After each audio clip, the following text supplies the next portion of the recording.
we'll be bringing on stage a brand strategist for the company known as Brand Alive. Distinguished ladies and gentlemen, please, I'd like you to put your hands together tirelessly, if that's possible. Please, let's put our hands together for Mr. Pete Canalichio as he joins me on stage. Please keep clapping, please. Mr. Pete, you have our attention, both inside of the hall and those joining us virtually. Thank you. Well, good afternoon. I'm so glad to be here. I know it's at the end of the day, so I'm going to try to give you a little bit of energy so we can make it till the very end. As Joe mentioned, I'm from Atlanta in the United States, and I'm so thrilled to be here, to be in Lagos. This is my first time, and I'm really enjoying the hospitality. So please go to the next slide. So what I've discovered in my research coming up to speak today is how vibrant Lagos is as a city that is creating technology and creativity. And the combination of those is really dramatic, right? We have so much energy in the content creation space, in the financial technology space, and it's rapidly moving, and it's one of probably the key city in all of Africa. So let me just take you back for a second to my first time in this continent of Africa. So back to 2004, I was working for an agency whose client was Samsung. So it's so great that Samsung was the title sponsor today because they were the presenting sponsor for the 2004 Global Olympic Torch Relay. And I was privileged enough to be the agency supporting them in executing their marketing for the torch relay, and we went around the world. So the torch started in Athens, Greece, and it went to Sydney, Australia, and that's where I joined them. And we went from Sydney to Melbourne, to Tokyo, to Seoul, to Beijing, to Delhi, and then to Cairo. And that was my first time in the continent of Africa in 2004. And I spent a day there. I actually sat next to the pyramids, which was amazing. I will never forget that day. And then the next day, we flew to Cape Town, and I saw the tabletop and the majesty of that country. And it would be almost 20 years for me to get back to Africa. And I came back, and I went to Kenya, and I spent a week there on a mission trip. So I went into Nairobi, and then a little bit further north. And now this is my fourth time to Africa and in the country of Nigeria, and I'm thrilled to be here. So thank you very much. So what are we learning today is that the creation, the market, the GDP for what is going on in this country is almost $60 billion, right? That's music, fashion, film. It's incredible. So let's dive into what can make that even go further. Next slide. So there's three major hubs here, right? You have the first one, Silicon Savannah in Nairobi. And I've been fortunate enough to go to Nairobi, so I've seen that city. And then, of course, in Lagos, we have Yabakan Valley, which is the Silicon Valley of this country. And then lastly, in Kigali in Rwanda, you have this smart city, right? So I haven't been to Rwanda yet, so maybe that'll be my next chance. But one of the things that's exciting for me to look at is what's going on in these countries. So in these cities, in 2007, M-Pesa, which is a mobile phone payment system, launched. And then after that, iHub started, right? So this incubator hub. And at the same time, while that was going on in Nairobi, we had CC Hub started. And I've been told now that iHub and CC Hub are kind of joined together, and they're creating these great opportunities for companies, startup companies, to develop and to prosper. And that's so important. And then, of course, you have Paystack, which is great for payment systems, and Andela, which is around promoting software engineers in Nigeria to the world. And that's the theme that we should think about, is what's going on here doesn't have to stay just here. Great. make a marketplace in Lagos, make a marketplace in Nigeria and in Africa, but also look at the world. You can go to the world, you just have to use branding to help you get there. And then if we go to Kigali, what's going on there with their smart cities? So this is top down, right? The government is helping to work with private companies into creating these smart cities and setting an example for the future for not only Africa, but for the rest of the world. Next slide. So just some examples, right? This is pictures of the Silicon Savannah, and you can see the vibrancy of this city, how it's growing, how you have the large buildings in the center of the city that are focusing on the companies today that started back 10 years ago and 15 years ago, and the new ones in the outskirts of the city. Next slide. And here we have in Lagos, you have the pictures of CC Hub, which I would love to go to, which I understand is right next to the University of Lagos. So you have the combination of the students and the professors creating knowledge and then working together with these small startup companies that are being successful, and they're growing, and they're providing not only great opportunities for employment, but great opportunities for consumers to purchase or to make their lives better. Next slide. And then we can see Kigali and this smart city, right? So it's amazing if you look at the picture in the lower left, which is a diagram, and then you look up right above it, and you can actually see the city where it is today, and in the lower right. This is a place I want to go visit. How many people here have been to Kigali? Anyone? So we all need to go. Next slide. So here's the thing. Branding is not just about a logo. It's not a tagline. It's not a jingle. Branding is about connecting with your target audience through your story. It's about those inflection points in your story. Those inflection points that create your beliefs, that drive your values, that create your attributes, that create your benefits to your target audience, and ultimately deliver a promise. So we have to understand, once we know that information, who do we want to serve? And when I say who do we want to serve, it might be partially demographic, but it's also important to be psychographic. We need to know who these people are. What do they believe? What do they think? What keeps them up at night? And what is the problem that they have? And how are you going to solve it? And why is your solution better than anyone else's? And anyone else's might be that person never does anything. Why should they choose you over doing nothing or some other opportunity? So this is what we need to think about when we create our brand. Next slide. So I'm going to give you some examples of brands, and this will help hopefully expand your mind a little to realize that brands today make up a large spectrum. Next slide, please. Next. So the first one, when I left business school, my first company that I got to work with was Coca-Cola. What a great opportunity for me, right? To work for a company that is probably the most global company in the world. Coca-Cola is as popular in Nigeria probably as it is in Atlanta, Georgia, which is its headquarters. That's an amazing place to work. Next. So you can see also there's many other images here, right? You have individuals like Sir Mo Ibrahim, who created the CellTel company, and he's now a philanthropist. But you also have Moody Africa. What a great design fashion company, right? That's another great brand.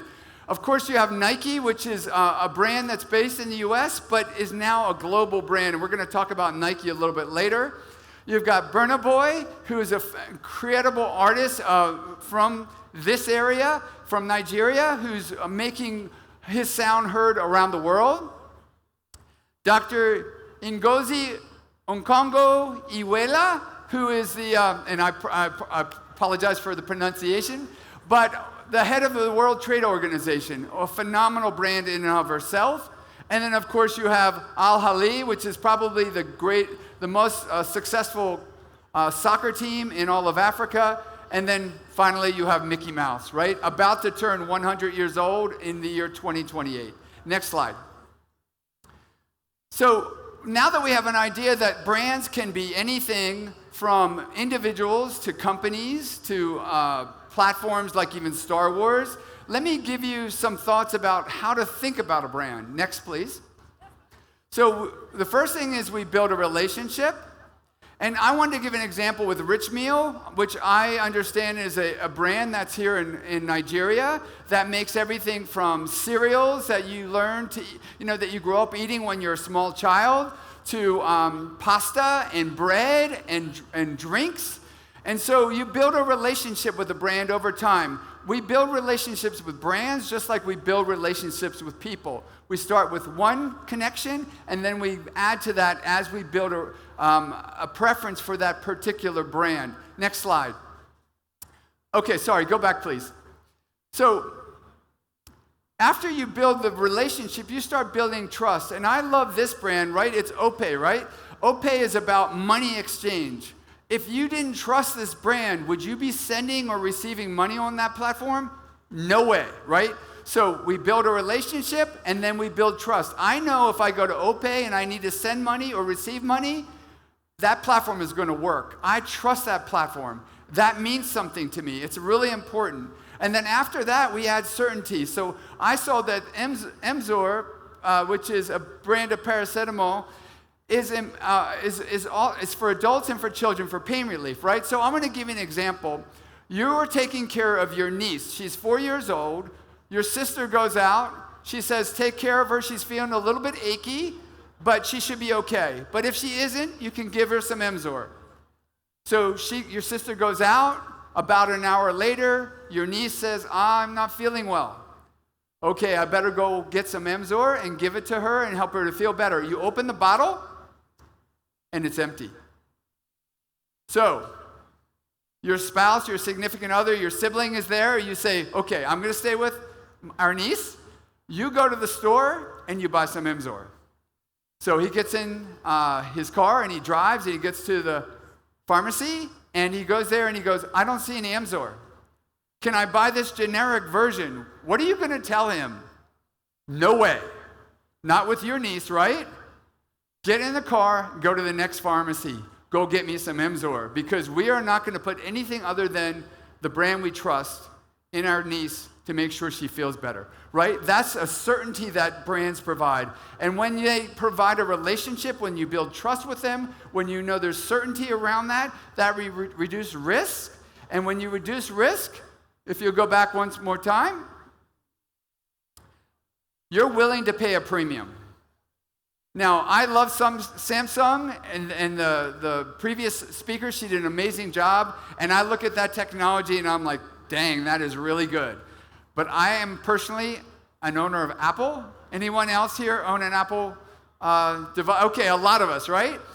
We pay a premium for Apple because we have a relationship with it. We trust that it's going to do what it says it's going to do. It adds certainty to our lives. And by the way, it also adds a little cachet, right? We want to be caught showing people that we have one because it makes us look like we're part of a group that we want to be part of. And when everybody does that, when all these brands do this, when great brands get to the status where they're at, the reason they get there is because they act with ruthless consistency. All the speakers and all the brands that you saw earlier today, they all act with ruthless consistency. What do I mean by that? They have the right visual identity, they have the right voice, they know what their story is, and they tell their story and they don't deviate.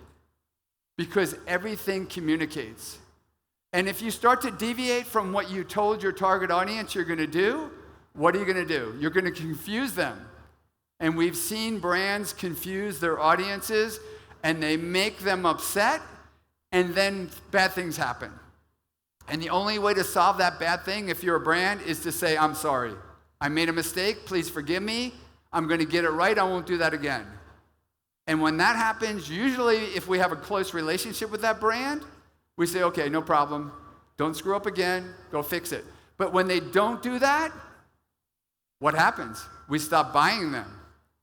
And they lose sales, and they lose market share, and they lose even market capital. Okay, next slide. So I want to talk about brand hierarchy because this is really important. So let's go to the next slide, please.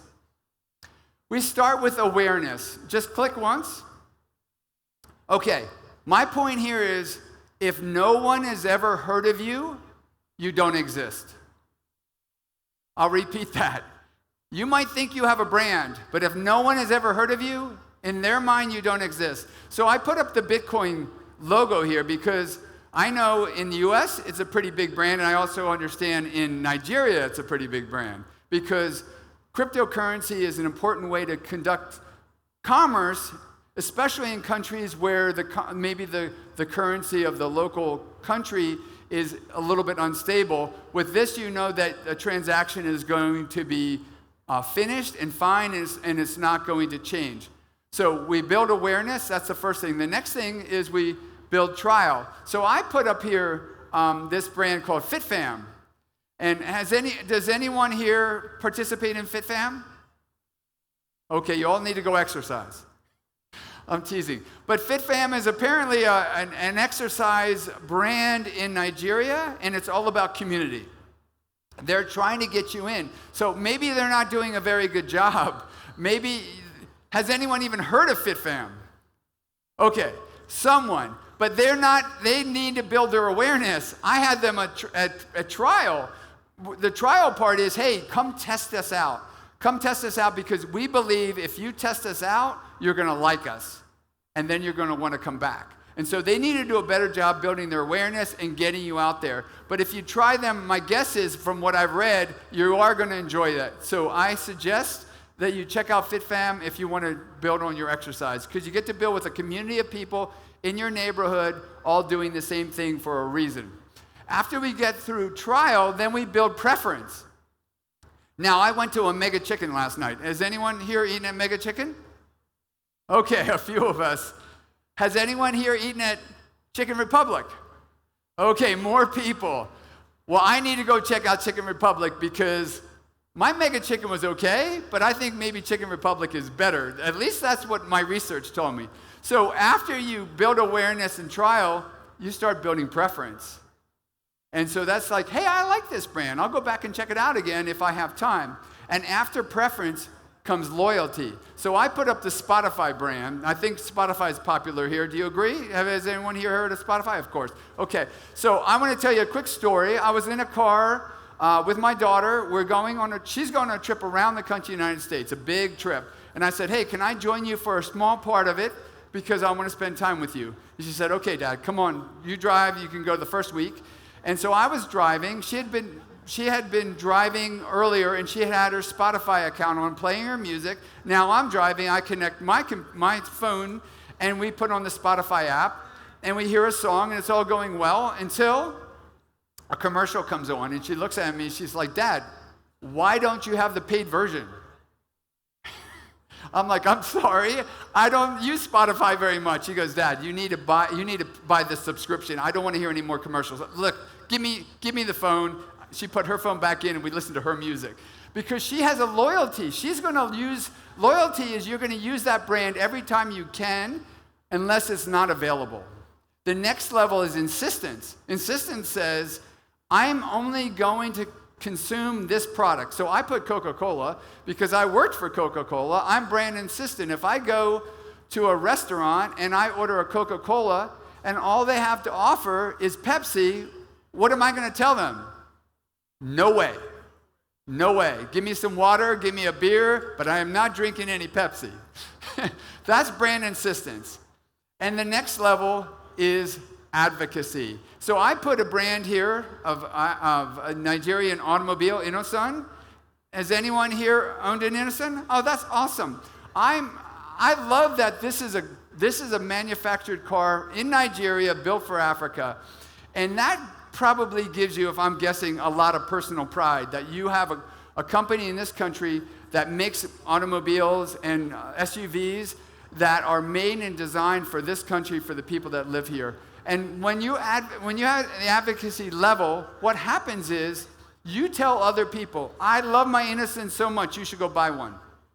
Now, what can happen when you do that?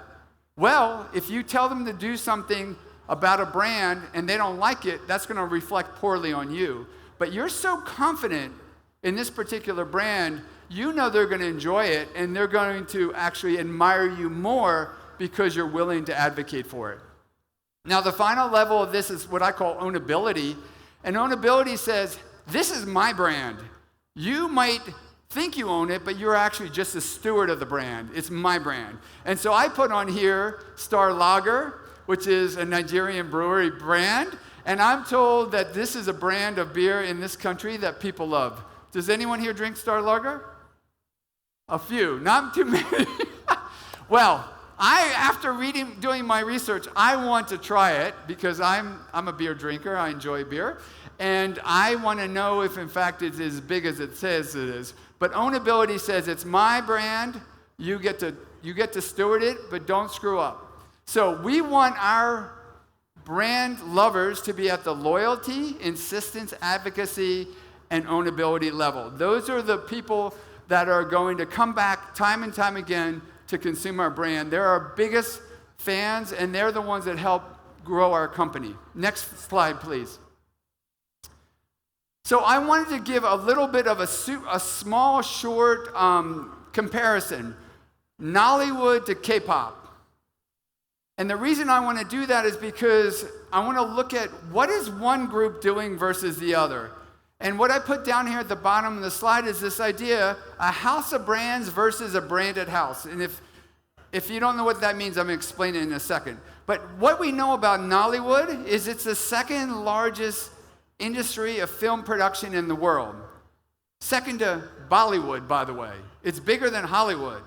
So it employs more than 1 million people in this country. I think it's like $7 billion in GDP created.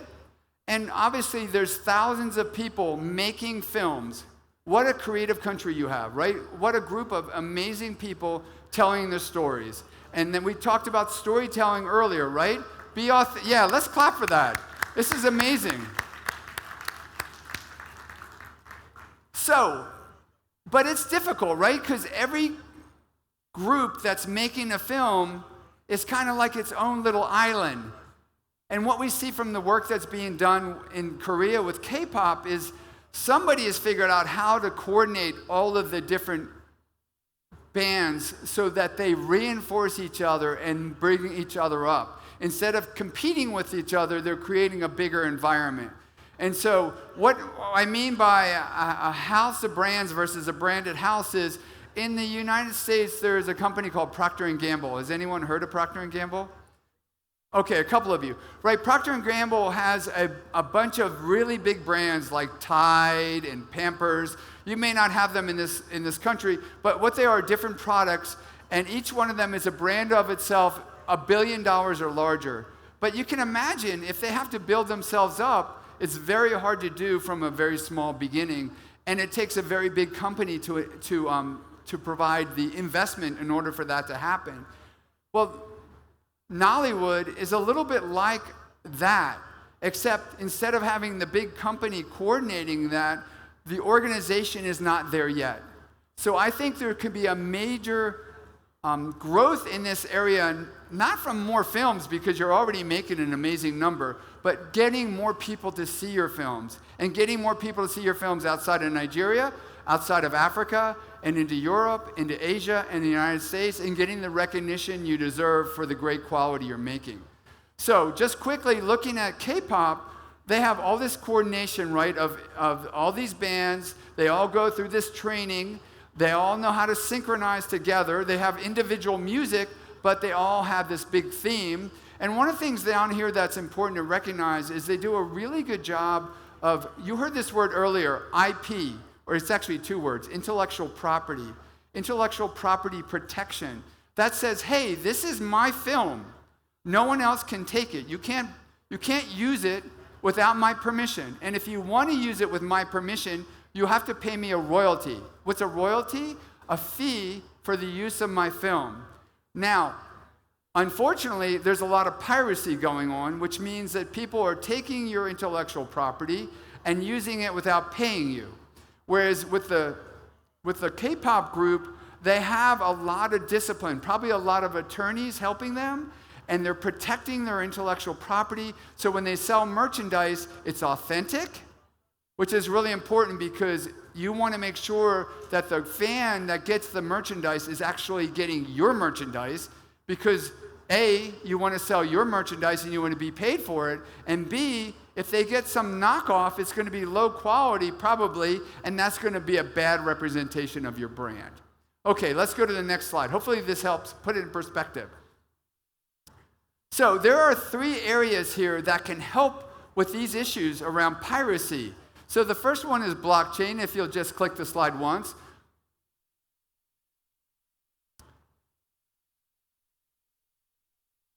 Can you advance one time? Oh, go back. Okay, that's good enough. So I put Bitcoin back on here because Bitcoin is based on this concept of blockchain. Now, when I first heard of blockchain, I was a little confused by it. What do they mean by blockchain? What it means is there is a special digital code assigned to a piece of intellectual property. So it cannot be confused with anything else.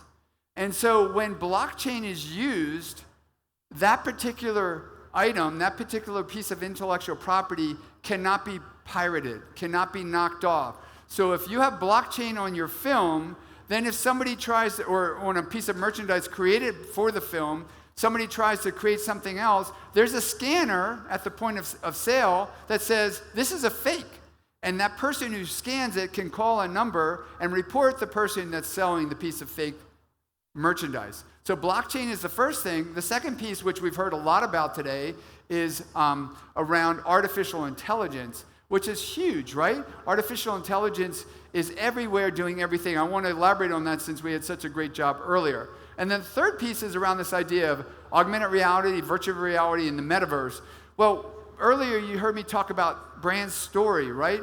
When we build a brand story, we want to create a brand universe for our customers, our clients, our consumers to come into. We want them to come visit anytime they want, stay as long as they want, leave when they want, come back when they want, and always feel comfortable and welcome there. Well, if we can expand that universe even bigger, we create more opportunities for the consumer to come and experience our brand. So by using the metaverse, we create a whole new world for them to be able to come into and experience our brand. And we're going to see an example real quickly about how Nike is doing that.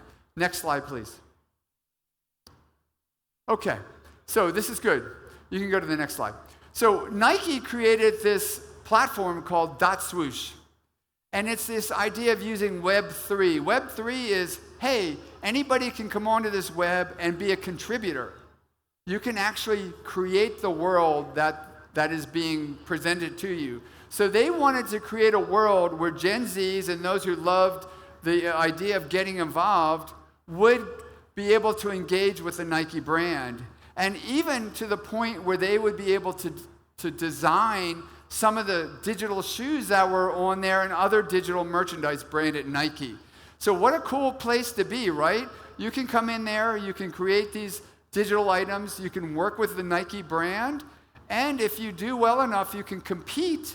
And if you do even better and you win, you can even promote your products on that space.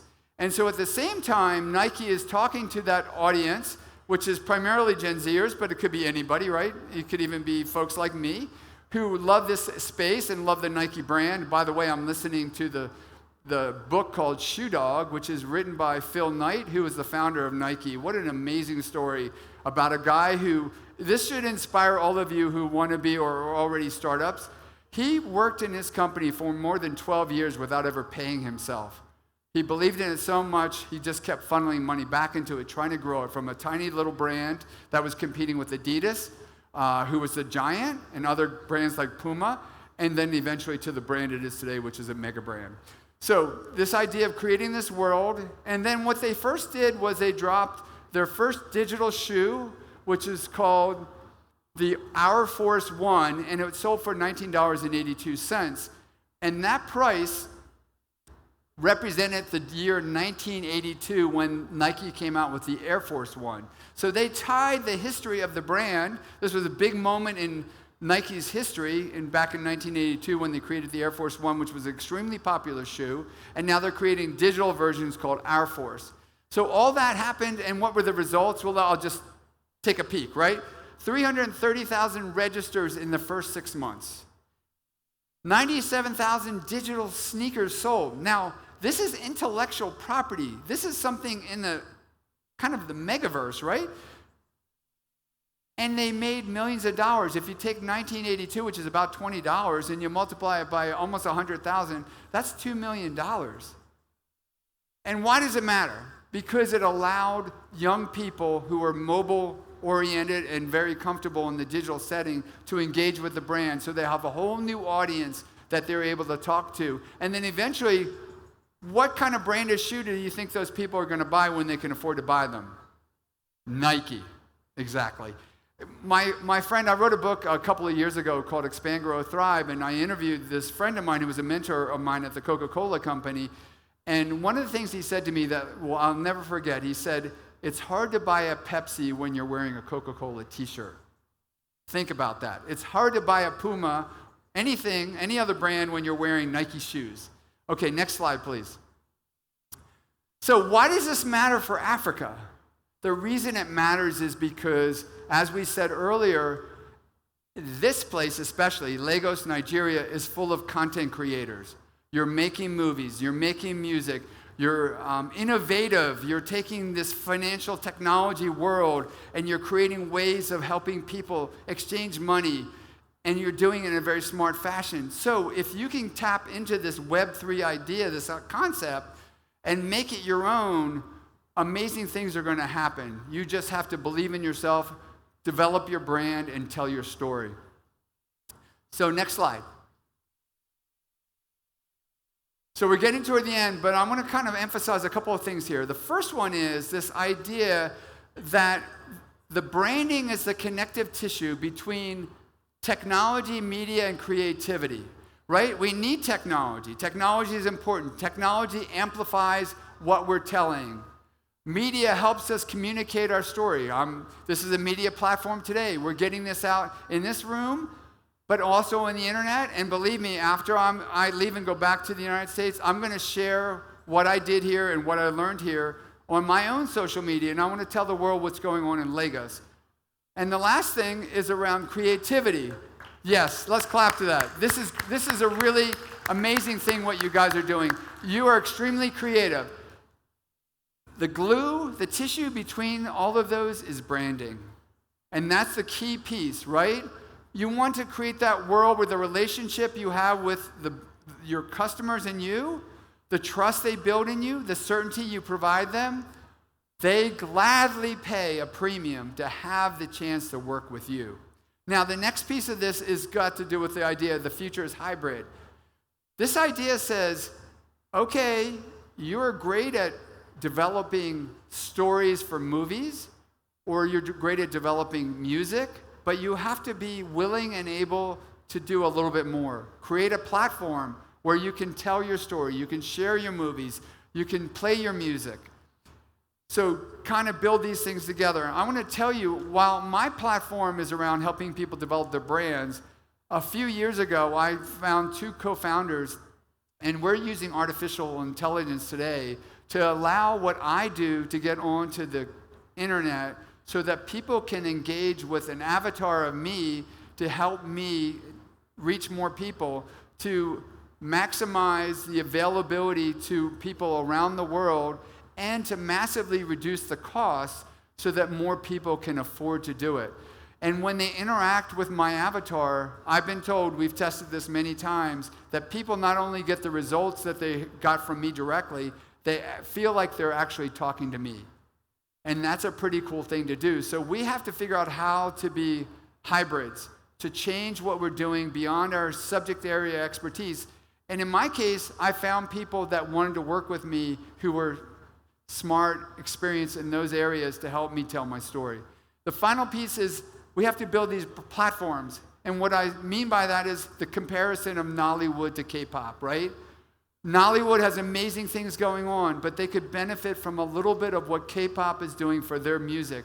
Let's do that for Nollywood, and let's do that for the music that is being created here in Nigeria. Okay, next slide. So I want to give a really quick case study on Africori, which is empowering music for the creators. This is an example of what I was just talking about. A gentleman his name is Kenan, I think Joel Kenan, born in South Africa, who said, I want to help musicians in Africa get their music sold on the internet to the world. Next slide. So, background 2009, all these people are creating music and there's no way to distribute it. So he comes up with this idea, I want to create this platform and I want to be able to help people share their music, sell their music, protect their music. And so he does that and he builds this infrastructure and now they're distributing their music, they're getting their word out. I think, in fact, if you notice here under the results, 7,000 artists and 850 labels have been represented. And in 2022, they were acquired by Warner Brothers. Well, why were they acquired? Because they were making a difference. They were actually delivering value to this part of the world. And Warner Brothers said, we can deliver this value even bigger. We're going to invest in it. And Jerusalem, which is an amazing song. I listened to it a couple of days ago. Became hugely popular through this platform. Who here has heard of Jerusalem? Okay, so you know what I'm talking about. So this had happened because of this platform, Africori. And why does that matter? Because it shows that the infrastructure combined with the intelligence, combined with the ability to share the knowledge and to be hybrids, created an opportunity for music to be distributed not only here, but around the world. Next slide, please. So we're down to almost the last couple of slides. There's a couple of pieces here. The first one is clarify. What do I mean by clarify? Develop your brand story, including your inflection points. If I told you my story, I could talk to you for an hour about all the things that I did, but if I don't include any inflection points, you have no idea who I am. Those inflection points, those highs and those lows, they shape who we are. So you build your brand story. The next thing is you build your brand architecture. What do I mean by that? That's your beliefs, that's your values, that's your attributes, that's your benefits, that's your promise. And then you define your positioning. Who is my target audience? Get to know them well. What is the problem that they have that I want to solve? Why am I better than my competition? And what are my proof points? How can I prove that I'm actually better? And then that is the clarification, and then I want to codify it. So I take my brand strategy and I give it to a great graphic designer and I have them create for me a visual identity. A visual identity is way more than a logo. It's the colors, it's the fonts, it's the treatments, it's everything that describes your brand. And we've seen great examples today here with Samsung and some of the others. They have developed a visual identity. When you see one color, one little squiggle, you know which brand it is. That's what I'm talking about, codify. Also involved in codification is brand voice. You want to be able to talk to the target audience with the same voice every time. Everything communicates. Don't confuse them. Speak to them with ruthless consistency. Then we want to connect. Connecting is telling your story to your target audience where they are when they want to hear from you. Let me repeat that. Telling your story to your target audience where they are when they want to hear from you. Don't tell them your story where they're at when they don't want to hear from you. They're not listening, and they find you annoying. So, find out where they are when they do want to hear from you and tell the story to them there. Create this brand universe that they can come in, stay when they want, leave when they want, come back when they want, always feel welcome. I say your brand should be surprisingly consistent and consistently surprising. And if you think about the brands you love, they do that really well. Everything feels the same, but every once in a while they give you something new and different. Like maybe at that Mega Chicken, there's a different kind of sauce they put on it, and you're like, cool, I'll check that out, because I love this place. It's got great food. The last thing is convert. Well, that's just as what I mean, right? Take those people from awareness to trial to preference to loyalty, to insistence, to advocacy, and ultimately to ownability. Make them fall in love with your brand. Now, I have two things on the right here I want to talk about. One of them is a minimum viable brand. All that means is don't get overwhelmed by what I shared today. Just keep it simple. What's your story? What are your values? Like, what are your attributes? How do you help them? And who you're trying to help. And just do it in a very simplistic way. Start there and build every day. You'll always have enough time, so you don't have to rush these things. This is literally a marathon. I started this years ago, and I just said, every day I'm going to take another step. Every day I'm going to take another step. I met Theo, who's the convener of this event. 5 years ago, we started a conversation, a relationship. I had no idea where it was going to lead. And here I am today in Lagos talking to you, which I'm amazed that I'm here to be able to do. So let's have a hand for Theo and all of the group that put together this amazing event at Swish Fusion. So, I'm almost finished. I got 2 more slides, but what I want you to think about is, what is your promise? And now I did bring a small little book I wrote called Your Brand is a Promise. It helps you define how to develop a brand strategy. And if anyone's interested, come to me after. I try to keep it very economically priced. But the idea is you should know what you're promising your target audience. And if you don't know that, go back and think about it before you do anything else. Okay, next slide, please. So here's an image of Africa. And what I'm showing here is this idea of technology. But what we want to start with is the idea that your brand is built on your dream. So it's important that know what your brand is to be able to communicate that to your target audience, and then use technology to amplify your story. Amplify it with volume. Last night we got to go on a radio station, a local radio station, to tell the story about this conference. So that's one way of doing it. The internet's another way. That includes a website, social media, also other platforms.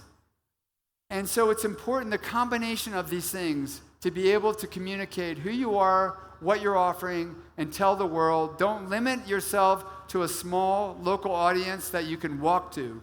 Share it with the world, because your ideas matter, and the world deserves to hear your story. Okay, final slide, please. Next. You guys don't need to catch up. You need to leapfrog. Technology today is going to allow you to do that. Just like back before we had mobile phones, there was wires everywhere, and people used landlines, and that's the only way that they could get from one phone to another and be able to talk to each other. And when the mobile phone came out, it eliminated all that. Well, today, with what's going on with the internet, with the metaverse, with 5G, with artificial intelligence, the opportunity now is to figure out who you are, what story you want to tell, claim it, tell it, and make the difference. You can do it, and I believe in you guys, and I'm here to help you as much as I can. Thank you very much.